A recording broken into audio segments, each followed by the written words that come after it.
Welcome and thank you for joining us. My name is John Copps and I'm Managing Consultant at Mutual Ventures, and I'll be hosting today's conversation.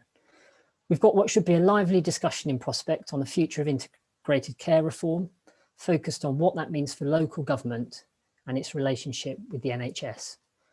Our starting point is the fact that place features at the centre of the Department of Health and Social Care's recent proposals for the Health and Care Bill.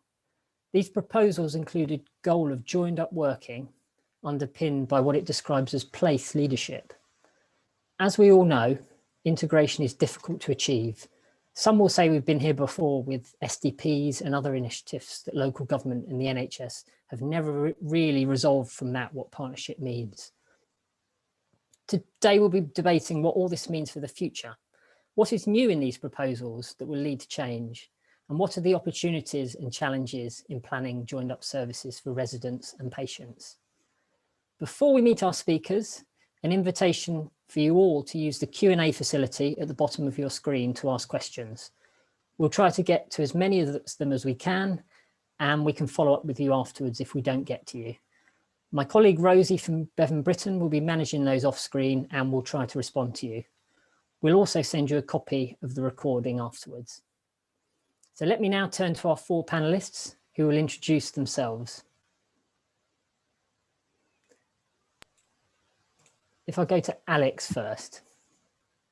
Thanks very much, John. I'm Alex Green and I'm the Executive Chief Operating Officer for BPIT, who are a mental health, learning disability and community health services provider, predominantly in Essex, but also having services in Suffolk and Bedfordshire and Luton. Thank you, Alex, and good to have you with us. Glenn? Thank you, John, and hello, everybody. Glenn Garrett, I'm the Executive Director of Adult Care and Public Health in Lincolnshire, and I'm also the Honorary Secretary for ADAS.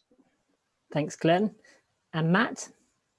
Hi all, I'm Matt Carter. I'm a Senior Consultant also at Mutual Ventures, working alongside John. Currently focusing on the establishment of two community provider collaboratives, working alongside Alex and also colleagues from Bevan Brittan.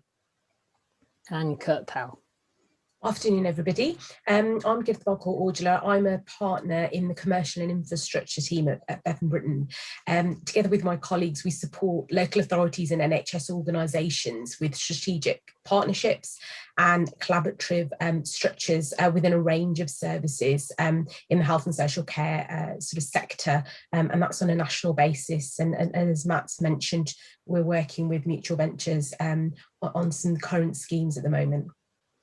Thank you, Kurt Powell, and I hope we're looking forward to the discussion and we'll have an open and frank exchange, I'm sure.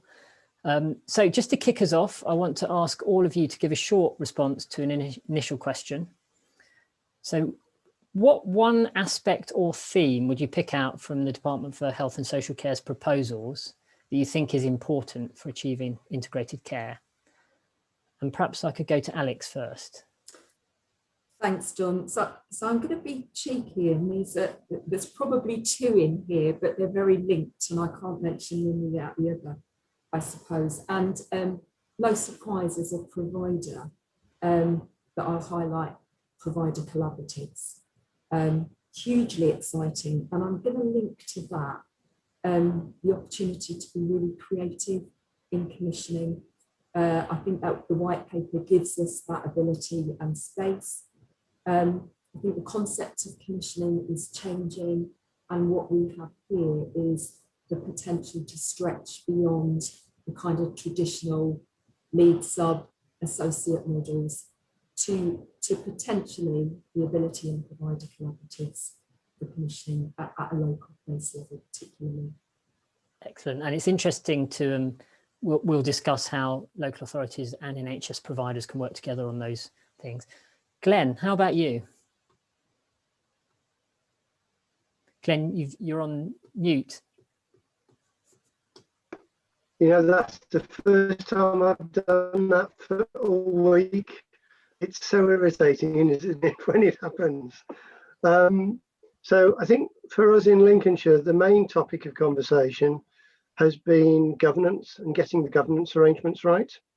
We've looked at our Health and Wellbeing Board, which of course already has a statutory place within an integrated environment for local systems. And we are looking to use our Health and Wellbeing Board as the ICS partnership arrangement, rather than create something separate and parallel.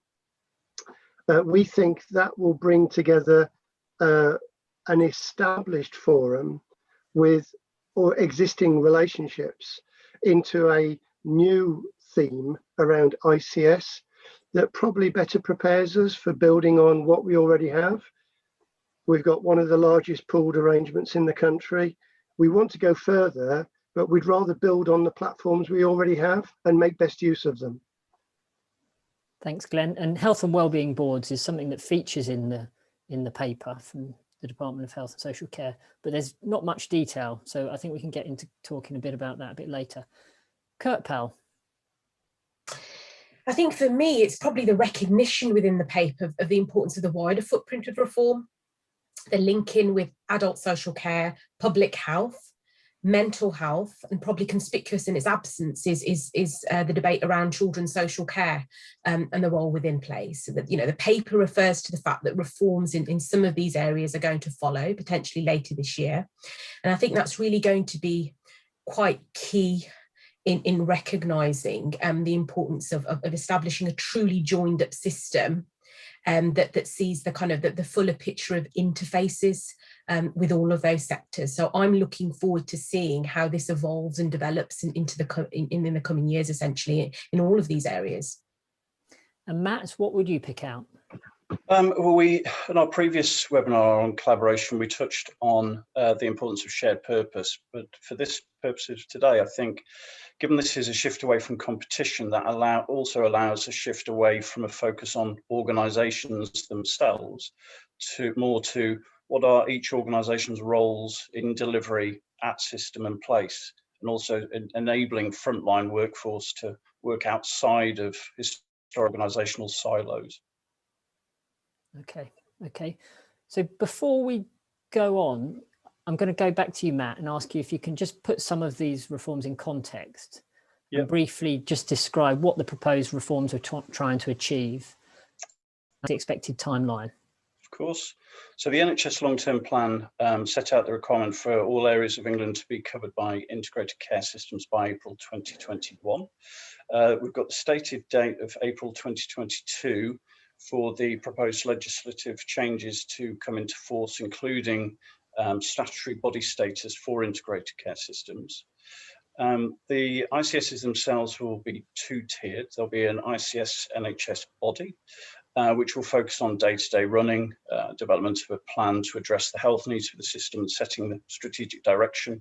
That will have a unitary board with minimum membership of chair, CEO, local government representation alongside NHS trusts and general practice. And then following the consultation and specifically feedback from the LGA, there'll be a second tier, which is the health and care partnership that Glenn referred to, which will have wider membership across the system. And that will be responsible for promoting partnership arrangements, but also developing a plan to address the health, social care and public health needs for the system. That's helpful. That's really helpful, Matt. And at this point, I think it'd be useful to go to Alex and Glenn and just ask you about your experience on the ground at the moment. And in particular, what does integrated care mean in your system at the moment, and who are the key players? Perhaps, Alex, you could start. Thanks, John. In Essex, we're part of 3 systems, so it's a fairly complex environment, but actually they've all got some commonality, even though the populations are quite different. And I'll probably break it down to 3 or 4 aspects. So I think for our populations, it is about delivering the best quality of service.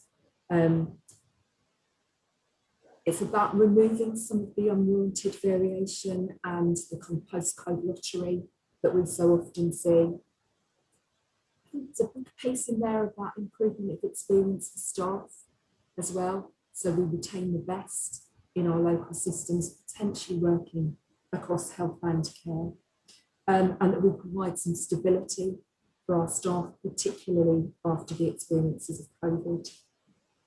That has joined up health and care organisations. I'm a firm believer in not being able to talk about one without the other, that we use our common and joint resource most effectively for the benefit of the local population, and that we have a unified voice for both commissioning and delivery locally. So I think they're the key things that I'd mention. In all of our systems, our core partners are local mental health and community providers, acute providers, our social care colleagues, and our CCGs. But increasingly in all of our systems, we're seeing the inclusion of the voluntary sector being incredibly important. And again, some real learning from COVID about the value of the voluntary sector. And we're seeing our districts at the table far more often, appreciating the importance of housing and accommodation in all of our decisions. And Pal mentioned children, education, of course, being one, because how can we talk about integrated care without talking about children and families in the same space we talk about adults? And Alex, I know you've got an NHS hat on, if you like, at the moment, but your background is also in local government. Yeah. So how does local government play into the situation in Essex at the moment? I mean, you've mentioned districts there, but what about the So our local authority, we have 3 local authorities, so again, complexity there, but they are absolutely around the table and core partners at both system and place alliance level. And as I said, I held a joint role before becoming the Chief Operating Officer. I was a local director of health and adult social care, and I've been a practitioner in both as well. And there is a commonality in our aim. If I strip it right back to the needs of the people that we serve, they don't exist in a physical capacity only or a psychological and emotional capacity only. They exist in the context of their lives and the environments in which we live. So we cannot possibly have one without the other. And Glenn, perhaps I could turn to you now. And I know Lincolnshire is a very different geography. So does what Alex has said there reflect your experience? I mean, how are you approaching it in Lincolnshire? I suppose the first thing to say is that coterminosity counts. I've worked on the Isle of Wight as well, and there are some parts of the country that are, shall we say, beautifully packaged, where there should be no structural excuse for making partnership work. Essex, I know, is in a very different place on that.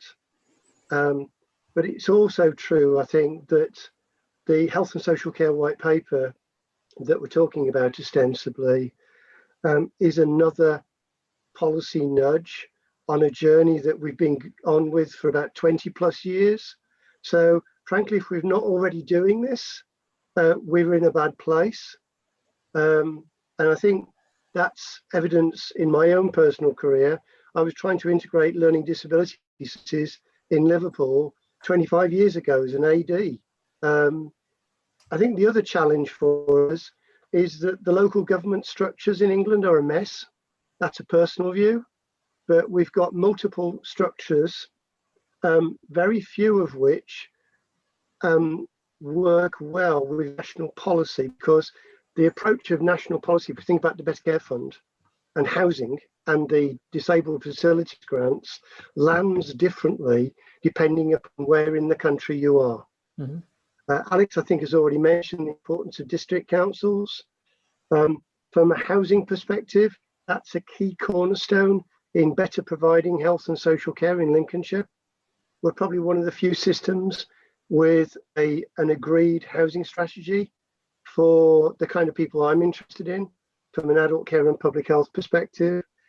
But also we're lucky because of the 387 social care providers in Lincolnshire, they have formed an umbrella body. So we have one conversation and they can speak with a single powerful voice. It's important to remember that social care employs more people and is bigger in many respects than the collective of the NHS, particularly in Lincolnshire, but also nationally. So their place at the table is critical if we're to get this right. And what's particularly interesting is that they bring a different perspective that's actually quite helpful in thinking about how we find solutions to issues, because it's that approach on the science of diversity. You've got to have different perspectives for partnerships to work well. If we all think the same way, we're on a recipe to a very negative outcome. And Glenn, the criticism levelled at the SDP process, for example, and perhaps some of the other previous efforts to integration, is that it's been mainly about the NHS. Does that reflect your experience, and do you think this is different? So I had the privilege as ADAS 4 or 5 years ago of being party to the early development of the STP. What you've just said is absolutely correct. The local government bit got added at the end. The approach to prevention was frankly amateur. It basically said a good STP has the word prevention in it, which just misses the point. I think there's a real risk that the ICS agenda runs the same route, because some of the ICS agenda is about the NHS sorting itself out and getting a stronger collaborative effort amongst NHS colleagues within the same place. Mm-hmm. So it's not just about local government and the NHS and the voluntary sector, it's also about NHS colleagues getting themselves closer together and finding common endeavour. That's my perspective. I think all of that on this occasion probably gives us a better platform for something more than we've had in the past.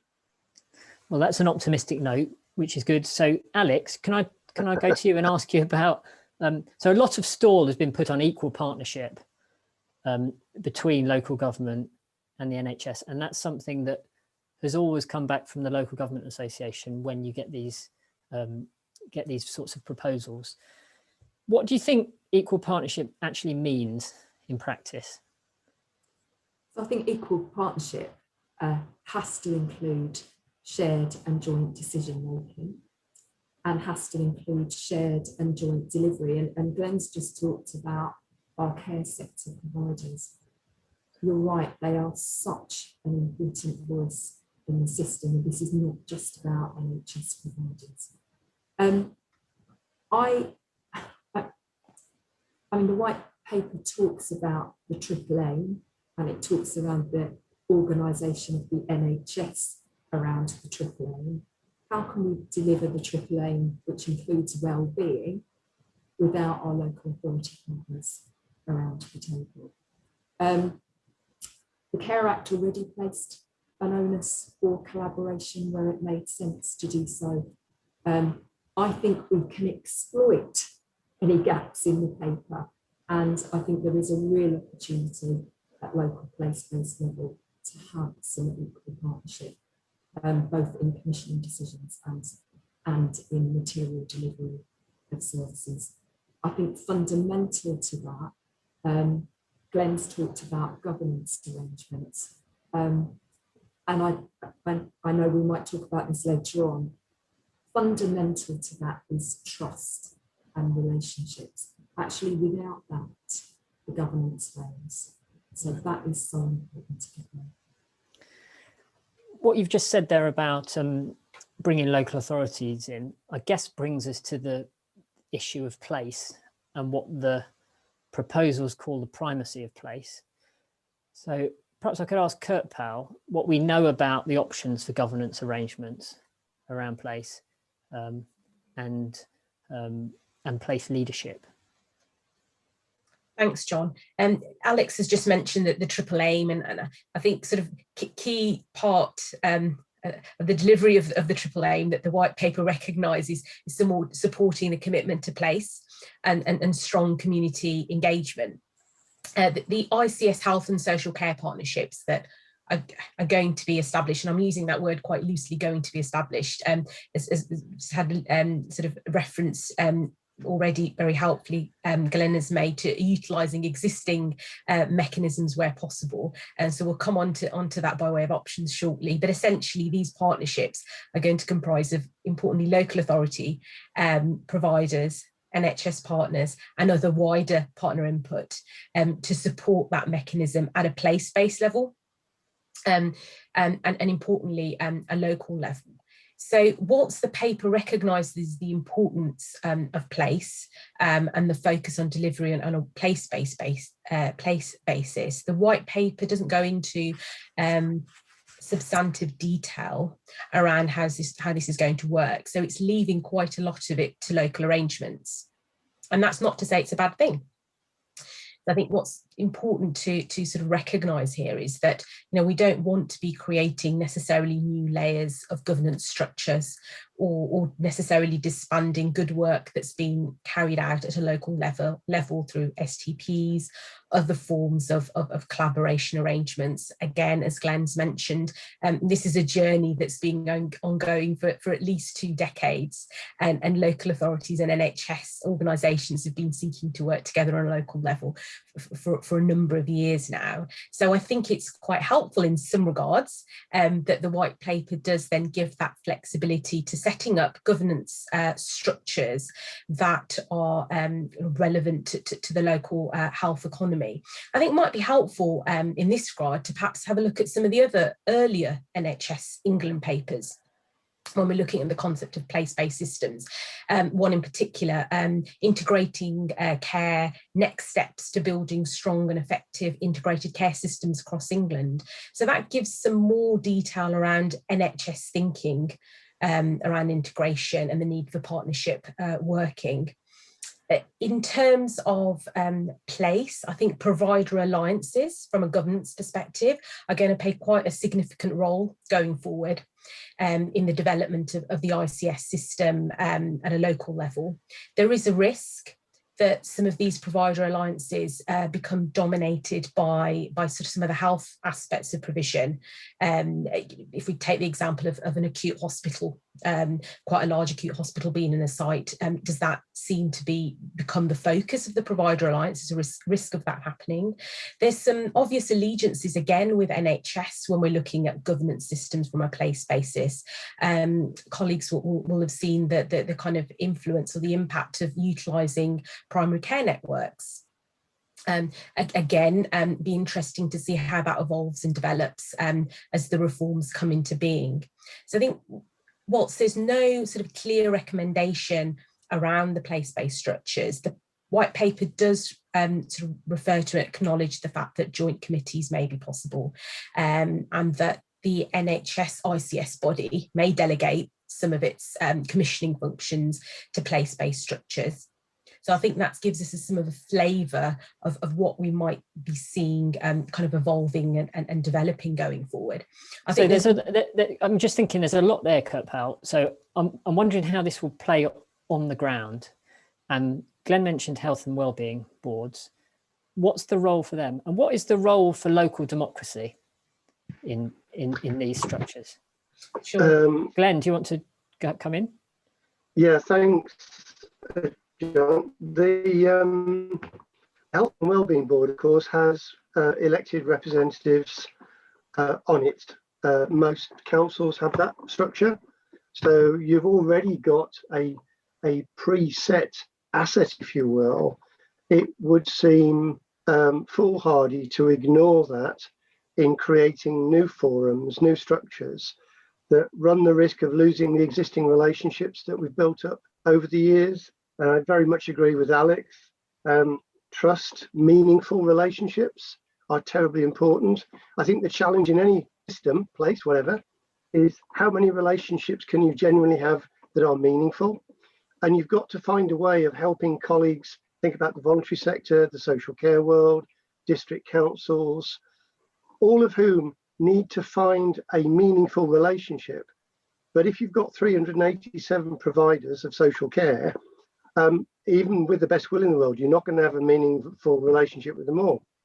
you've got to find ways of structurally enhancing voices so that they become equalized. I think the other thing to bear in mind is this sense of community is also one of scale. PCNs are a community, as are health and wellbeing boards. They have different, as it were, opportunities to come together in a more meaningful fashion. And this is where my public health colleagues are really important, because in our 14 primary care networks in Lincolnshire, we're not thinking about structures first. We're thinking about population health management data at PCN level that tells us who are the most important relationships in serving that community better. Mm-hmm. And in one part of the county, it's materially different to another.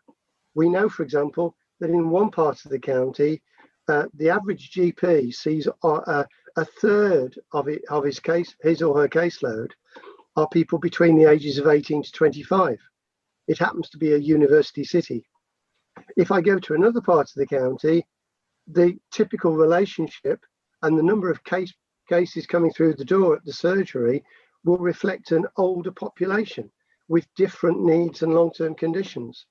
So if we use the right data to build up a sense of what the form needs to then look like, it will be more sophisticated than trying to impose something from the top down. Mm. So Alex, perhaps I can turn to you on some of those points. So dealing with complexity and the idea that the health and wellbeing boards are there already. So I'm not expecting you to speak on behalf of the NHS, but why don't you just use health and wellbeing boards as the forum for place leadership? Well, I think that's a very valid conversation. Why would we set up something new when we have something in place already? I can't tell you what that looks like in the future, but I do think it's a worthwhile conversation to have. And certainly the health and wellbeing boards are already having the conversations about things like the future of mental health and kind of county-wide mental health strategies. It's where we get the right conversations taking place. Yeah, I'll leave that one where it is, John. It's probably one to sort out for the future. But interesting, and I think a conversation that has been bubbling around for a while. Okay. So we've already talked a bit about public service boundaries. So the boundaries of local authorities, of CCGs, of NHS providers. Matt, I'm kind of interested in your experience on this. It's an ever-present issue in terms of making integration work. What have you learned about it from your recent experience? Well, I'd certainly echo Glenn's comments around co-terminosity being critical, and where there isn't, there have been issues, particularly where partner organisations may have differing policies. Many years ago, I tried to establish integrated community and adult social care teams. They had differing policies around following the service user. So if a resident was sat outside a specified boundary, one party could continue to provide service, the other couldn't, which is obviously going to impact adversely. Then you've got particularly for the NHS, the risk of those boundaries shifting. I think at the time, my local authority colleagues referred to it as shifting sands, whereas the local authority boundaries tend to be more static and they've got that democratic legitimacy. And then moving up to system, the current footprints for integrated care systems have developed primarily based on the flow around hospitals. And however, the white paper indicates that ICSs should be coterminous with upper tier local authorities. And we know already that several of the current ICSs don't comply with this. So we're aware that there are discussions ongoing with the push from some local authorities for these existing boundaries to be revised. So not clear where that will land. On that, I know that the Health Secretary has a preference to redraw the boundaries of the ICSs in Essex. Alex, I don't know if that's a bit of a hot potato, but illustrates Matt's point. It does, and you know, my experience of working in both the local authority over the last 3 years for the county council and then for an Essex-wide provider has been that, you know, we've had to be really fluid and agile to work across 3 systems. We've done it, and I think we've done it relatively successfully. It has provided us with some challenges, however, and I think there has been a real investment at working at place, because that has been particularly meaningful. And I think that the kind of emerging and maturing PCNs has provided, as Glenn says, that real focus on population health data, a real focus on local communities, and the traction to work with the voluntary sector in a very different way. And that was extremely evident throughout COVID. Who knows what the future will bring with boundaries. It's certainly one to watch in the future, and I think we're all cognizant of the fact that, you know, it's as it is now, it could change. We'll be ready to adapt if it does. And you've raised there, I think, the definition of place. And I think really when it talks about it in the proposals, it's talking about the level of a local authority area, or maybe a CCG area. Whereas you've talked about smaller places. And I think we've realized during COVID how people appreciate and operate within actually quite small spaces within their neighborhood, within maybe a PCN level, which is only 30 to 50,000. How do you think, how can integrated care systems think about those levels as well as just the larger level? What are you doing at the moment in Essex to manage that? So if I take our Mid and South area, which is arguably, you know, the most complex, the largest, we have 3 local authorities, but we have 4 very strong emerging places within that. I think the interesting thing, and it comes up in many of our conversations, is place means something different to different agencies, different individuals. It might mean a CCG area, it might mean a PCN area, it might mean a local authority area, and I think we've got to bottom that out a little bit more. But the real focus has been around our primary care networks. And I guess the drive around out-of-hospital care and the bringing together of community health services, mental health services, and particularly adult social care in that space. And I can see some really strong emerging models. They are different, and I think that's right. I think they should be locally agile, but certainly it's focused people on a common aim. Population health data in some ways tells us what we need to focus on together, and where we can use the kind of unique selling points or unique expertise of each organisation to drive that differently. It's taken us a while to get there in some areas. In the west of Essex, for instance, where it becomes simpler to define a place in some ways, although part of a larger system. What we've focused on is an out-of-hospital model, which has primary care alignment at its very heart. And that's provided the basis of the community services contract. So the community services provider, which happens to be INCRA, has almost become an integrator of agencies and services to deliver that contract. And it's working really effectively. And Glenn, your experience in Lincolnshire, so you've already mentioned the different needs. So the University City of Lincoln, and then you've got the seaside towns and the rural areas. How has the different ideas of place been managed within the system? What are you doing practically in terms of decision making on that? So I think this is where the distinction between macro and micro commissioning comes in. And there's a real danger that if we don't think system, but we think service, we miss opportunities to recognise that actually somebody else might be better able to deal with an issue in someone's life and deal with it better than I can.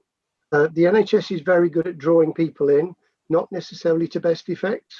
If we think about attendance at A&E and the significant proportion of people who frankly shouldn't go there, and for whom a hospital admission will lead to a bad outcome. And that's not just my words. Most of my family are consultants, and they will tell you exactly the same thing. I think it's really hard to be organisationally agnostic. Let's face it, ICS's, the Health and Social Care White Paper, is not being drawn on a blank sheet of paper. There is an argument, which is that if the aliens landed tomorrow and were asked to start again, we wouldn't have a system like we do.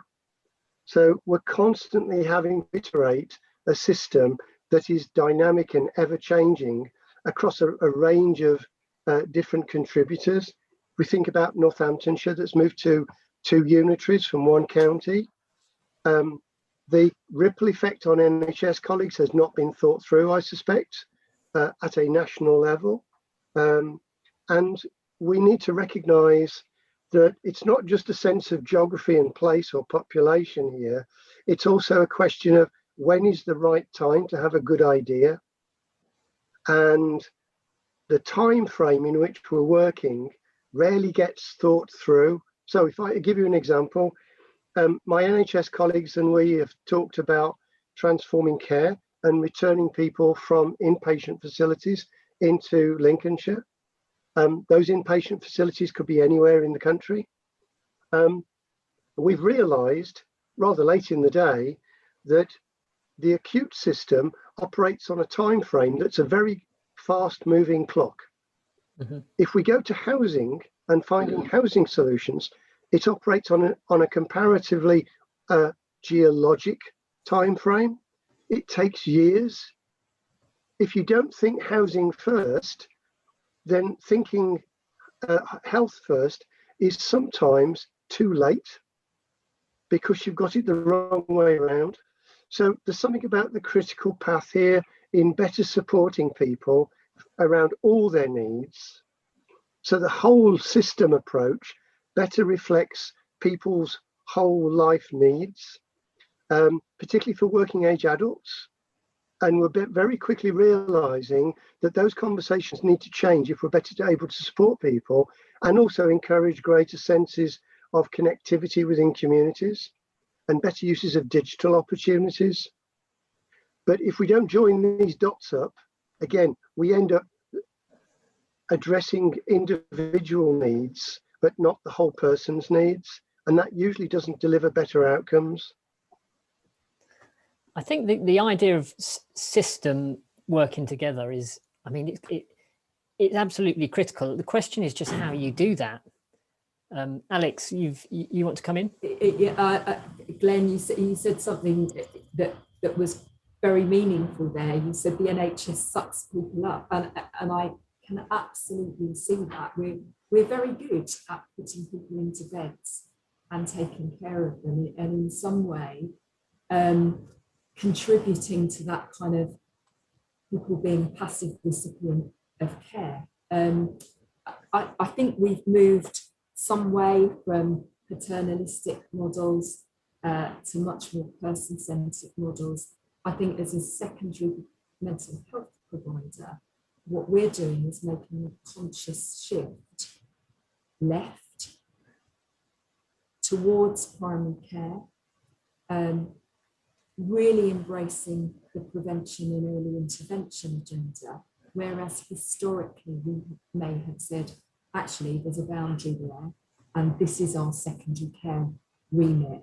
Now, we absolutely recognise that others may be better placed to deliver on that, but what we want to offer is our support, facilitation, and expertise to outreach into that. And I think that's a very conscious decision. And I think it's the only way that we will begin to bring our agencies together to address some of the grey that's in system and the grey that people fall between thresholds. Kirkpal, perhaps I can turn to you in terms of some of the structures that might facilitate some of these solutions we've been talking about. And I'm thinking, particularly in terms of the legislation and the balance of what is legislated for and what is left to sort of local decision, and where you think that balance lies. Thanks, John.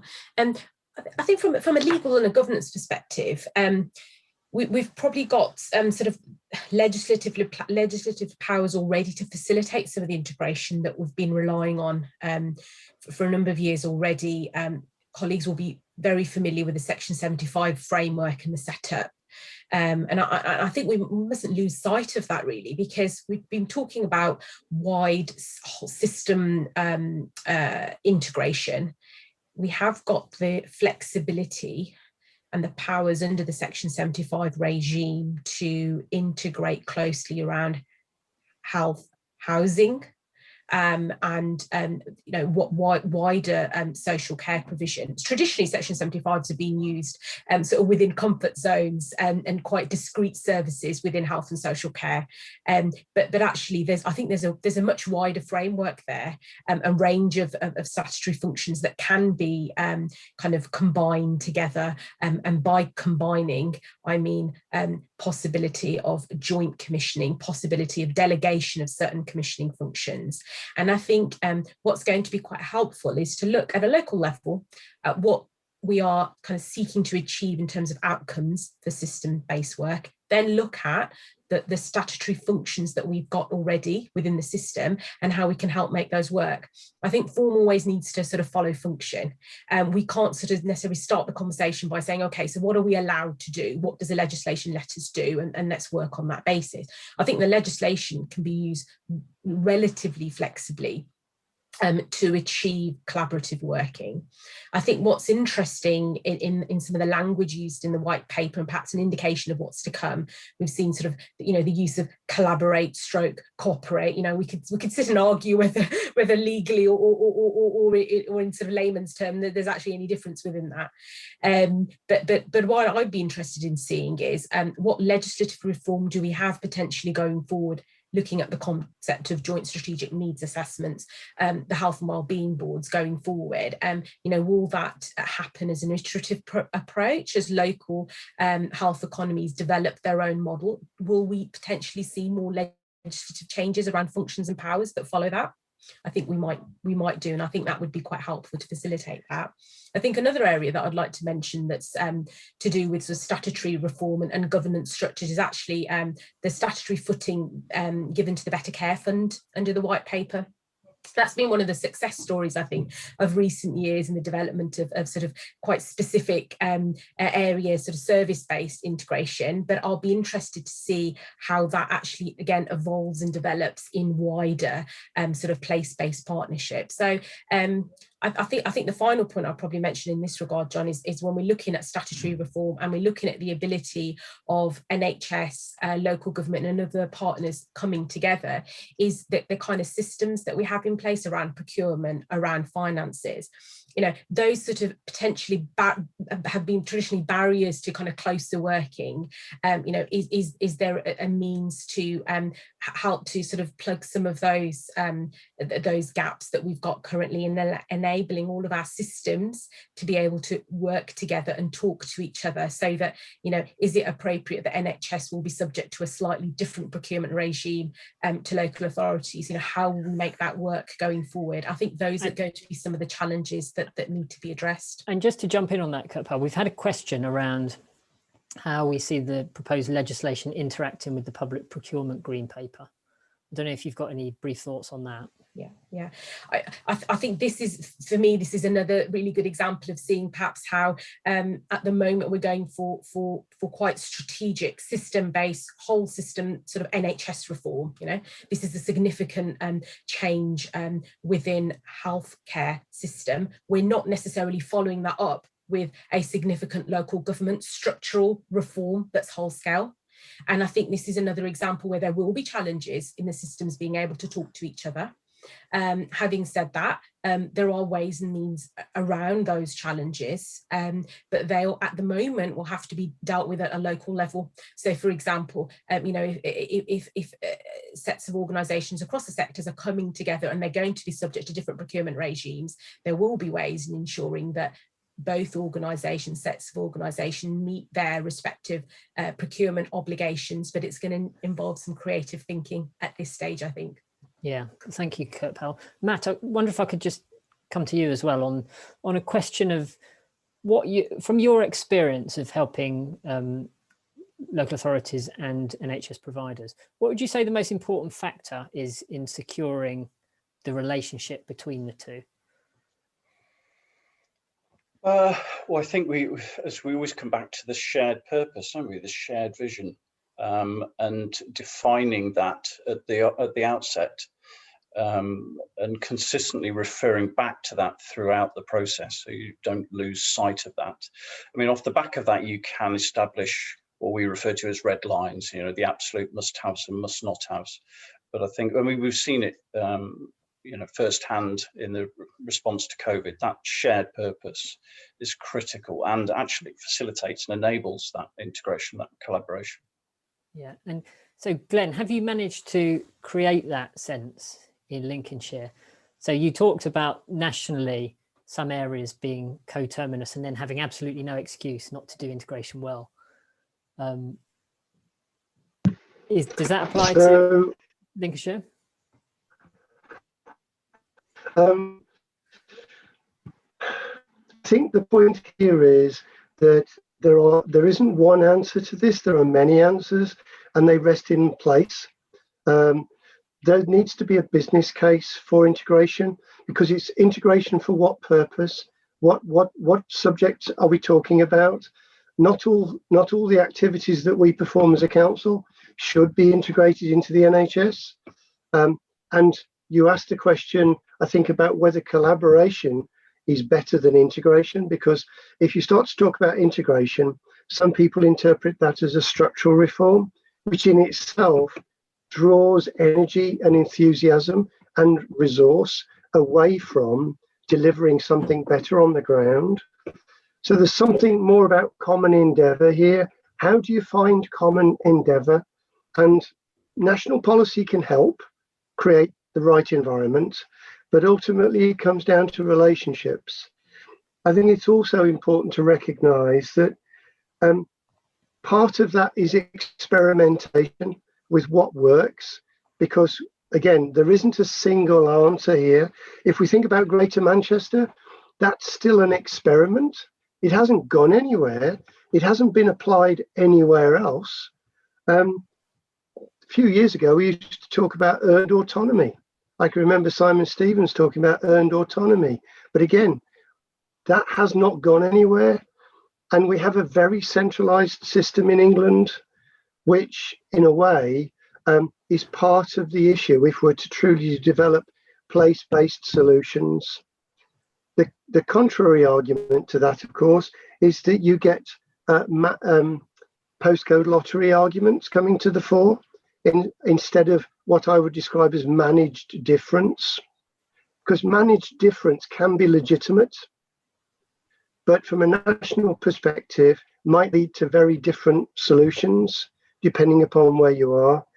And if I can leave one final observation here, all of this is a conversation largely driven through an NHS lens. Mm-hmm. We still do not have a social care long-term plan.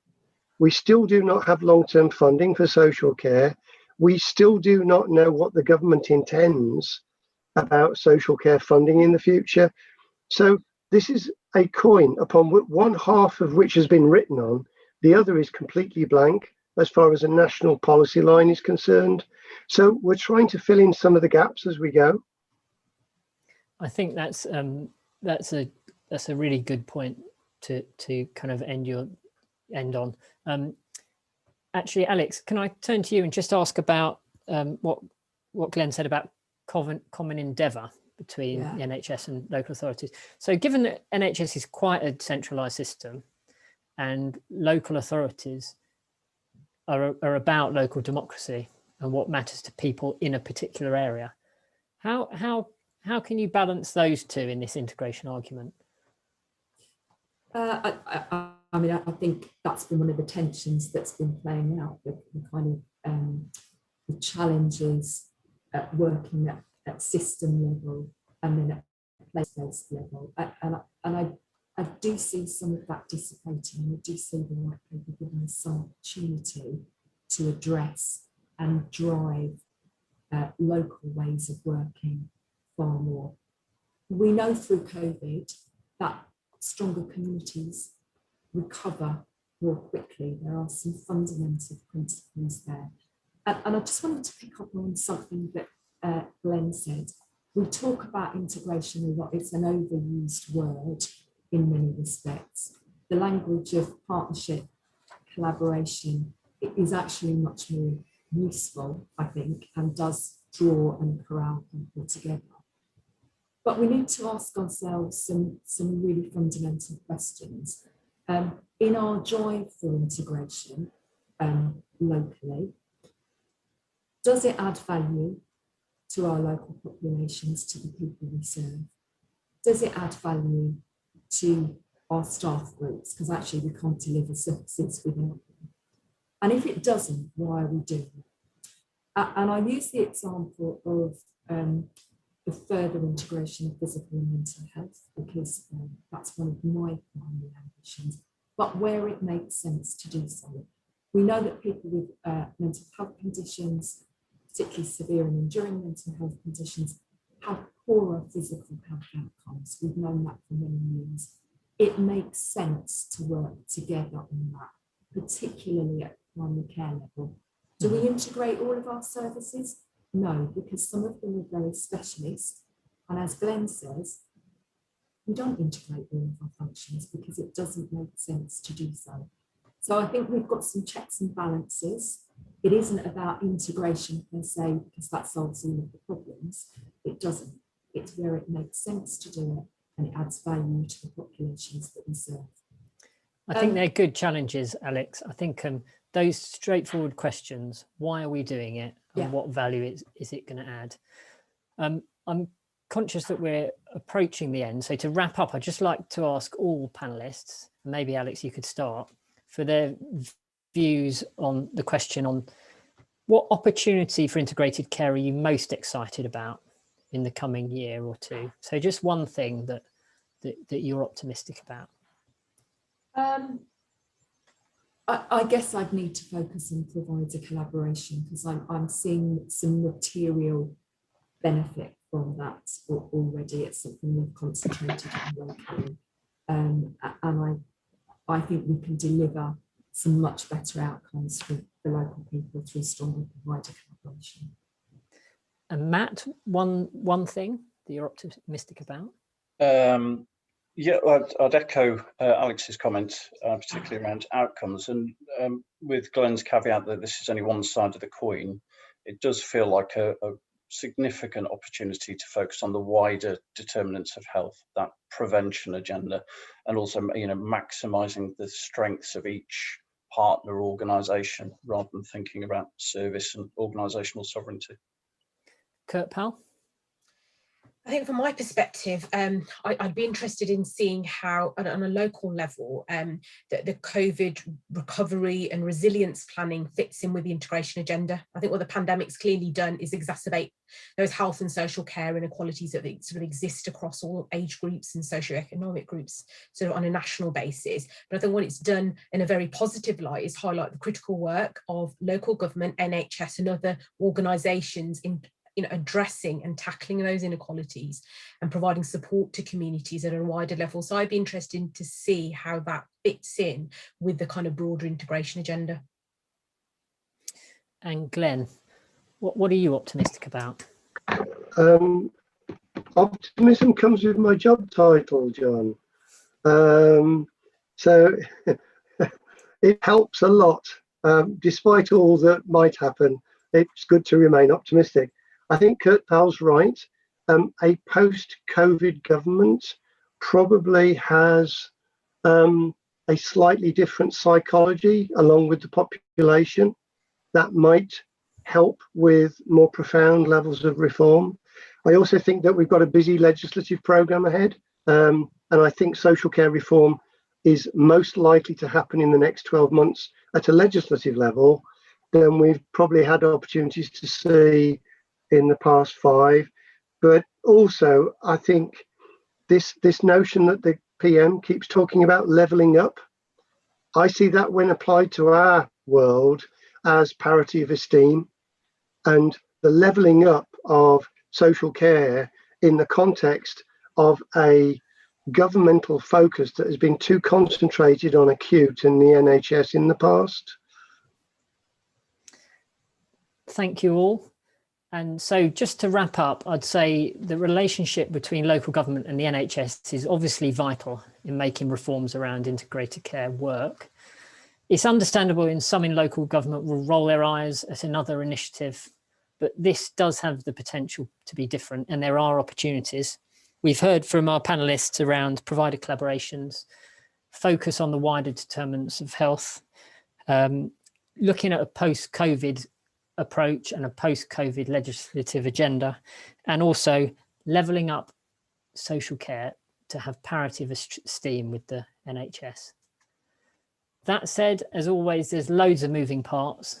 As we said, the aftermath of COVID, economic recovery, the phantom social care white paper, and the constant challenge of local government and NHS finances. It's an important time to refocus and reorientate, particularly for local government to show its value and give a voice to local democracy in setting agendas. Local authorities should grab place as the unifying theme, show how it delivers for residents, and put that in the context of population health management and the NHS's triple aim for better health, better quality services, and more sustainable use of resources, which resonates throughout public services. Equal partnership isn't going to be inscribed in law, and it will be mainly down to local relationships and a strong vision in your area. So our advice and expertise is here to make use of. From Bevan Brittan, Mutual Ventures and colleagues, we'd be delighted to have any further conversations, and we'll circulate a copy of this talk for you to share with colleagues afterwards. Please do drop me or any others on the panel a line or an email to say hello. And so just to say, it's thank you to our speakers, our panelists, for their time, to Alex, Matt, Kurt Powell and Glenn. Thank you to you for joining us, and we hope to continue the conversation and see you again at a future event.